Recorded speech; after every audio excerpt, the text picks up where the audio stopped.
How are you today? Happy Friday. It is the weekend. Who's excited about that?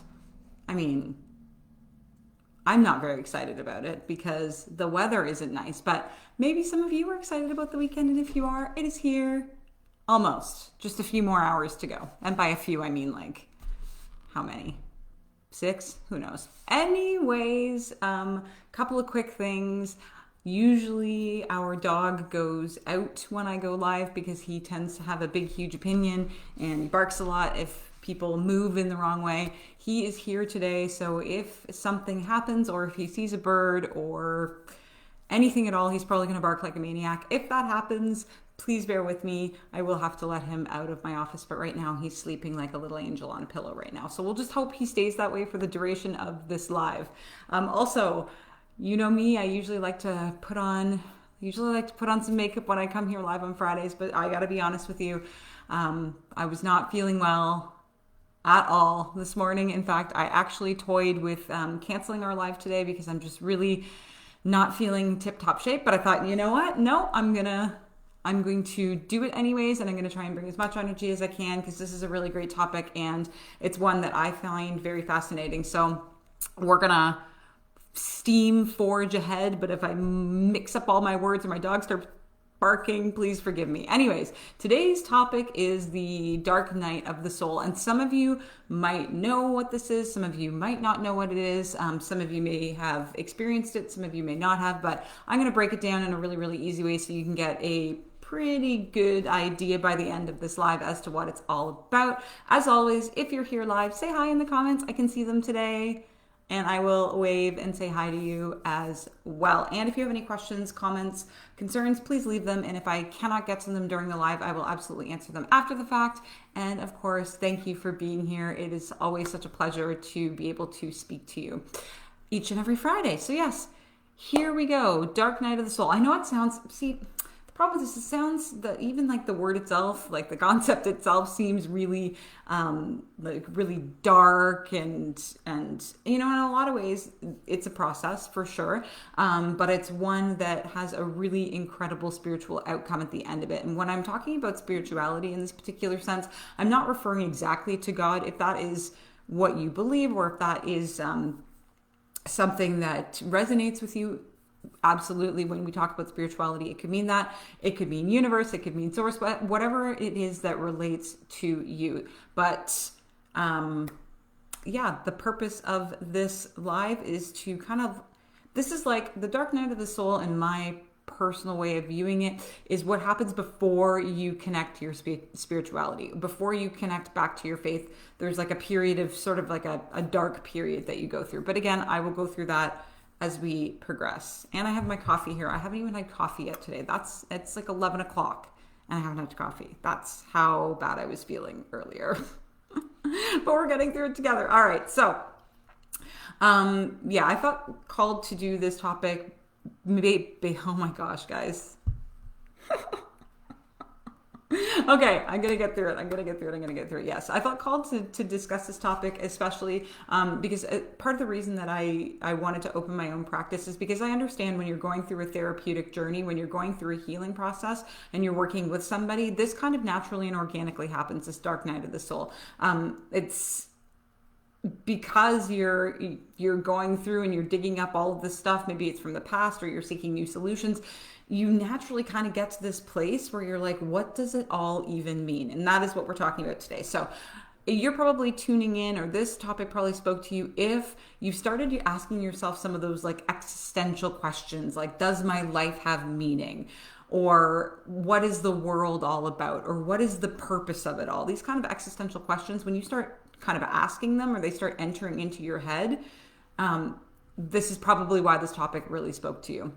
If there's things in your life that made so much sense before, like if you grew up in your whole life, you know, a lot of things really made sense to you, your values made sense. If you're starting to question those things, if you're starting to wonder if they actually align with your highest and greatest good, if you're beginning to think, man, like these don't actually bring me comfort anymore, then again, this is probably why this topic spoke so deeply to you. If you're carefully considering, like I said, your values and whether or not they are your own. Last week we talked about ancestral healing and ancestral wounding and what that looks like. And sometimes some of our values are very much passed down to us from somebody else. And we have these set of values for our whole entire lives because it's everything we know. But then at some point we're like, wait, is this even who I am? Do I even believe this? Like, what's going on, right? So that can also be an indication that you might be coming upon this dark night of the soul. The way in which you contextualize your life is no longer valid, or it seems silly. Again, this kind of goes in or ties in nicely with the value system. Like if you thought one way your whole life and then all of a sudden, that doesn't make sense anymore, or you're like, man, this just doesn't even make sense. Why am I doing this? That's probably why you've come to join this topic. And if you feel wildly disconnected, and if this is you, I want you to know this is a period that won't last forever. If you're feeling wildly disconnected from anything that holds meaning, you're probably in a period in your life that could be called the dark night of the soul, if you will.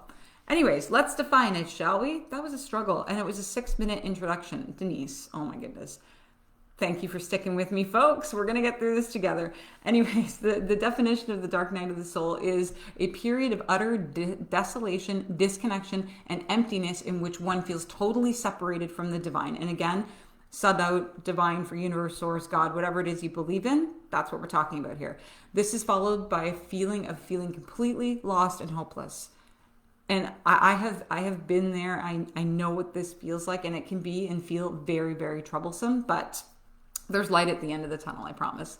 Number 2, losing all meaning in life, feeling out of touch with the divine, feeling betrayed or forsaken by life, and having no solid or stable ground to stand on. Number 3, an extremely difficult and painful period in one's life. Maybe there's been a life event, a specific life event, or a death, or something that's triggered it. Isolation can very much trigger a dark night of the soul, and I'm going to talk about that momentarily. Number 4, the space between who you are and who you are meant to become. This is probably my most favorite definition. You can see I'm getting all excited now. This is my most favorite definition because it really speaks to the fact that when this period of time happens to you, it's not forever. You're bridging a gap. This is who I used to be. This is what my life looked like. This is what my value system was.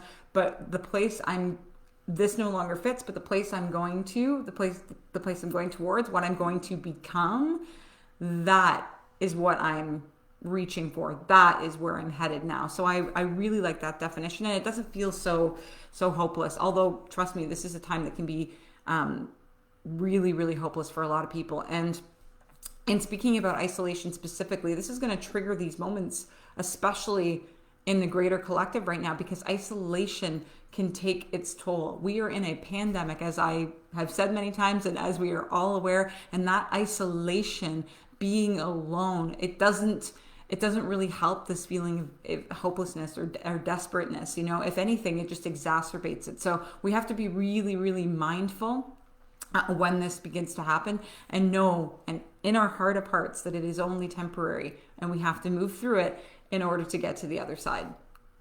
So, as I said previously, part of the reason I wanted to create and develop my own program and open up my own counseling practice was because I had a recognition that this does happen to people. This period of utter hopelessness, this disconnection from spirit or the divine, does happen when we're going through these therapeutic journeys. It's only natural. And this is something that I felt was really missing in the industry, because most people don't talk about it. It's kind of a taboo subject in my line of work. They don't, nowhere in the textbooks is it like, okay, well, now we're going to deal with your spirituality. It's just not part of the process. And I feel like that's something that was really lacking. And that's why it was so important for me to actually create something that infuses that spirituality, and having a practitioner that is aware of this dark night of the soul and how to help people get through it so they can see the other side, they can see the light. And many of you are probably asking yourself or thinking, and I understand this, but this sounds like an awful lot like depression. Are they the same things? No, Depression can be treated. Lots of people take medication for depression. It can be treated by Western medicine. A dark night of the soul is a journey. It is all your own. It cannot be treated with medication, and most of all, it is temporary. Some people with depression, it's long term. It's over the course of their life. There's no, it's not going anywhere. But there is an end for the dark night of the soul, and that's how the two differ. And if you have any questions about that, or if I haven't made myself abundantly clear about it, please let me know and I will go ahead and clarify. And at the end of it all, and this is again how it's a little bit different from depression, you will be an entirely different person at the end of this. There's no going back there. You will not be the same once you move through this period of time in your life. And you come out and you're reconnected and you have gratitude and compassion and you have, your connection to spirit or source again. It's so powerful and you'll never go back to being who you were. So that is one thing I want to leave you with before we go into the next part of this live, which is, why do things have to get worse before they get better? And this is one of those questions because it does, this is a deep period of hopelessness and just wondering what it's all about. And it has to be that way. We have to move through this because in order to drive change in our life, and we've talked about this lots here on the lives, about to be able to change, we have to have ultimate suffering within ourselves, or we're never going to do anything differently. We're going to continue to be the same, do the same set of behaviors, do the same things that we are familiar with.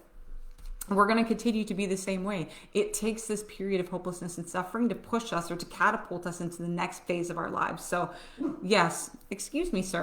Oh, see, he's barking. I told you this was going to happen. He sees something outside. He's guarding the house. Anyways, to tap into your spiritual maturity, all of your core values need to be shaken to the core. So everything that you once knew needs to be really shaken and jumbled up before you can actually assess what is meaningful to you or what resonates with you. And up until this point, we've let the ego run the show, the good old ego that is deep-seated within us. Our ego is kind of it's like our brain. It's been on autopilot for so long and we've just allowed it to do so because that's what we all do, myself included. So we don't connect to the soul. We're really disconnected from it. We're living we're living from a place of not heart, not soul, not desire, not emotion, but from brain, from mind, from what people have told us, from expectations, from all of that stuff. We're living from that ego place. So for the ego to really shift and for the soul to come through, we have to kind of go through this yucky part to be able to unveil or excavate the soul. And a really good metaphor for this, and I wrote it down. I just saw it and underlined. This is why you make notes, people, so that you don't forget to say things, especially when you have a scatterbrain. If you think about a butterfly and what it has to go through, that transition from caterpillar, when it goes into the chrysalis and it comes out a butterfly, think about what's going on in the inside. That's what I want you to consider this dark night of the soul as. This is like, before you were the caterpillar, at the end you're going to be transformed into the butterfly, but in the middle you have to go through this really uncomfortable cocooning where everything pretty well transmutes itself and pretty well, I'm picturing it all turning to mush so that it can be put back together and you can be a butterfly. So I really want you to keep that metaphor in mind when we're talking about this. When you're going through this period, you're in the cocoon, you are transmuting yourself. Everything that once was is being broken down, but you will emerge something totally different. And you can never go back to being the caterpillar. You're always going to be the butterfly moving forward. So it's a beautiful metaphor for what it is we're talking about. And during that period, during that cocooning period, you're going to question everything. You're going to literally question everything you know and figure out for yourself, is this meaningful? Is it not meaningful? Is it true? Is it no longer true? What's it all about? You're going to question every single thing you have ever known. And that's kind of a pretty good indication that you're in this period. But I'm going to give you some other indications just in a minute that you might be in the dark night of the soul. And yeah, this is kind of like, what did I do? I think it was an Instagram story or an IGTV where I talked a lot about having to shake our own foundations and having to take the sledgehammer to it and just break it all down. That's what I kind of like to think of as also what you're doing during this period is you're shaking and breaking all of the foundation. And it's not until you have all of that cleared that you can actually start something anew. I can hear something beeping on my computer. I have no idea what it is. Oh well. Anyways, moving right along. Oh gosh, at least I have a smile on my face, right? So signs are actually on the brink of a dark night of the soul. So these are the things that you're looking for. So if you are thinking like you are in a period of tremendous sadness and hopelessness that can't be described as like hurt. I'm not talking about like hurt kind of sadness. This is just like a sadness with your whole being that you can't seem to shape, that you can't really, and maybe you've been to the doctor and they categorized it as depression, and maybe they've offered you medication. This kind of, I think a lot of people, when they're going through this, end up going to the doctor because they think there's something wrong with them, and then they get medication for it, but it's not actually what they're going through.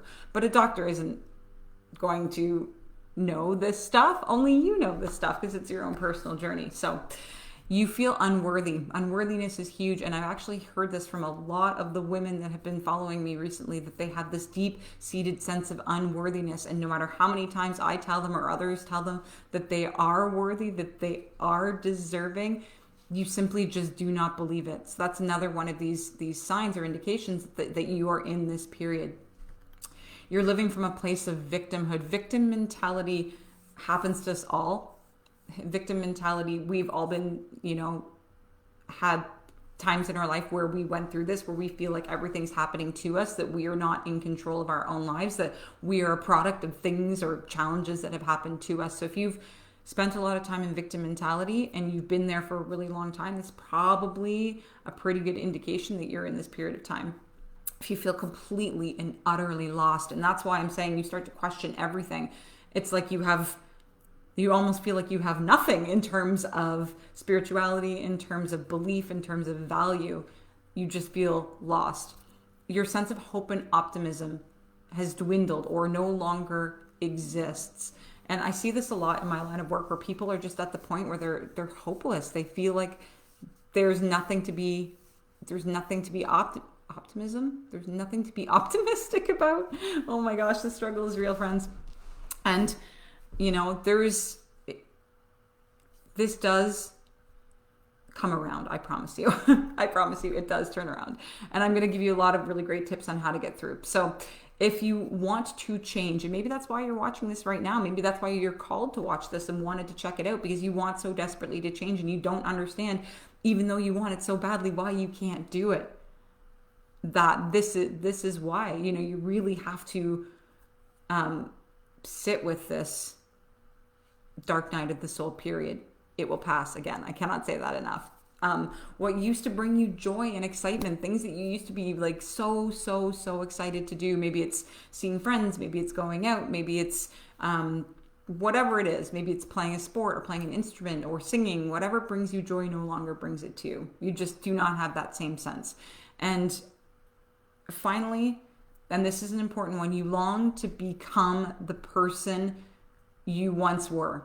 Like you're longing to be someone else, or you're longing to return home to yourself. And that's what I think so much of my practice is about too, is bringing women home to themselves, bringing them home to who they really, truly are and deserve to be. So do you want to know how to get through? Me too. But first I got to have coffee to get through this list. So how to get through this period. Number one, and it's going to sound counterintuitive because, as I've just said, through all of this, you lack hope and optimism. You question everything. You're not connected to the divine. But the most important part about this is just to have faith.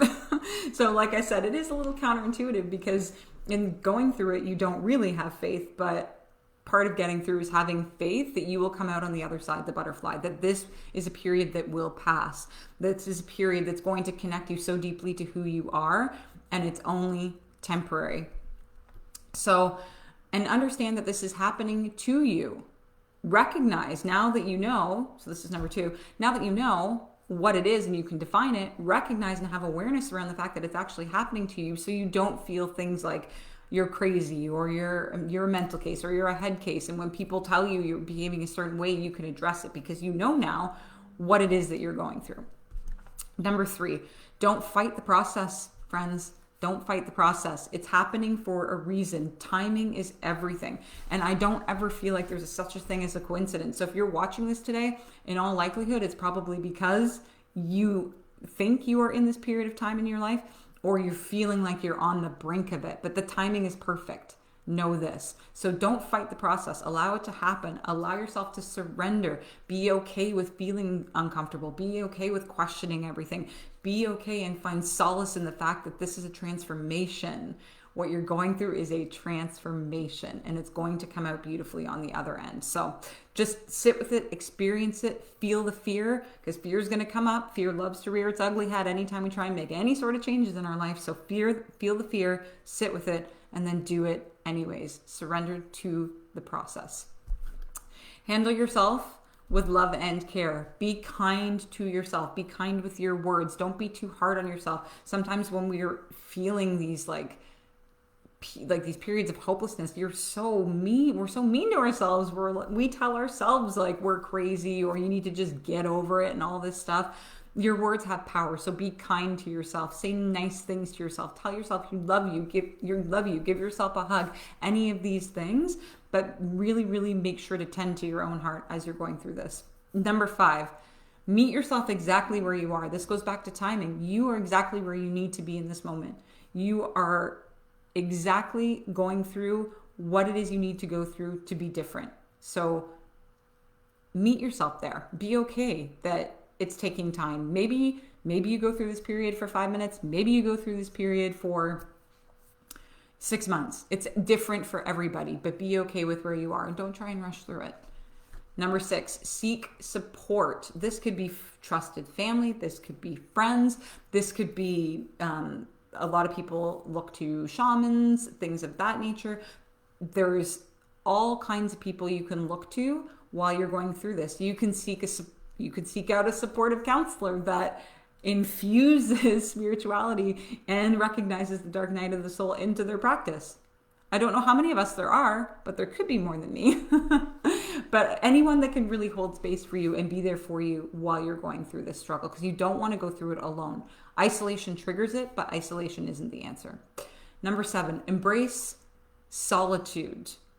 And again, I feel like I'm being a little counterintuitive because I just said don't go through it alone. And I just said, don't isolate yourself. But at the same time, there's going to be moments where that is exactly what you need, right? So this goes back to meeting yourself where you are and trusting the timing. So if you're yearning for alone time, to sit with your thoughts, to journal, to meditate, to pray, to do yoga, to go inwards, to be with yourself so that you can connect to your own desire and needs, take that time as well.